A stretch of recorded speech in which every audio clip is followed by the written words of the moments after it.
नागुफ्ता बे आलमी हालात हैं, बिलखुसूस फ़लस्तीन के मुख्तलिफ एरियाज़ में और ख़ुसूसी तौर पर गज़ा के अंदर, और इस बेबसी के अंदर हम मौजूद हैं कि जो शरी हुक्म है उसके मुताबिक तो जिहाद फ़र्ज हो चुका है।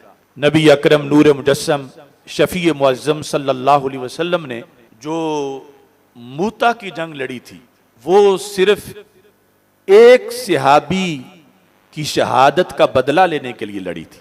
8 हिजरी में वो जंग लड़ी गई और हजरत हारिस बिन उमैर अज़दी रसूल अकरम सल्लल्लाहु अलैहि वसल्लम का मकतूब शरीफ लेके बुसरा यानी शाम के इलाके में उसका सरबरा था, उसकी तरफ जा रहे थे और उससे पहले ही उनको गिरफ्तार करके शहीद कर दिया गया।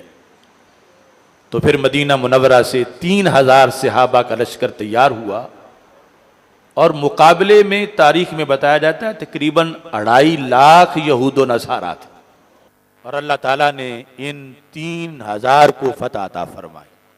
अब कितने हजार फलस्तीनी शहीद हो गए, तकरीबन 50,000 के करीब, और कितने जख्मी हो गए, कितने बेघर हो गए। सबसे पहले जिहाद फर्ज हुआ जो जिनके बॉर्डर साथ मुंसलिक हैं उन सारे अरबों पर, तुर्कों पर, और फिर सारे इस्लामी ममालिक पर।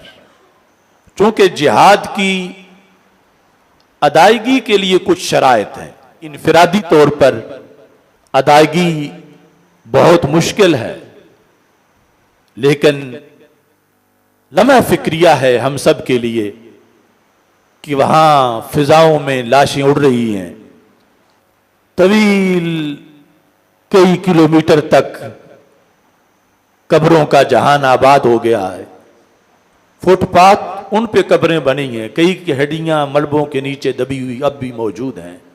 और उम्मत मुस्लिमा बिलखुसूस हुक्मरान कि जिन पे पहले फर्ज है और फिर इस्लामी अफवाज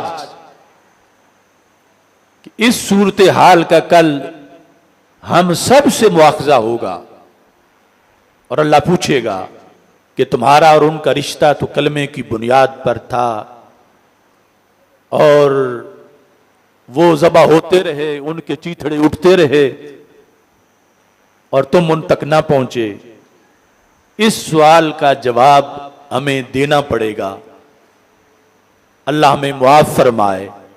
अब हम बेबसी और बेकसी की जिंदगी गुजार रहे हैं।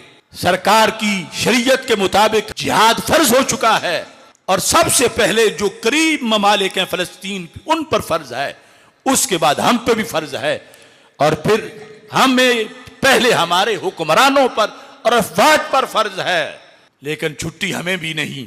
ये हम जो जुलूस निकालते हैं, मसलन इस जुमे को भी हमने पूरे मुल्क में अपील कर रखी है यौम सदाए गज़ा मनाने की, तो ये वो हक की अदायगी नहीं जो हम पे लाजिम हो रहा है। ये कुछ ना कुछ ये है कि क़यामत के दिन के जवाब के लिए कुछ हीला तो करें, वरना जो सूरत हाल है यानी जिहाद की फर्जियत में कोई शक बाकी नहीं रहा। रब्बे जुल जलाल इन हालात में हमें मुआफ़ करे और गज़ा के मुसलमानों की मदद करे।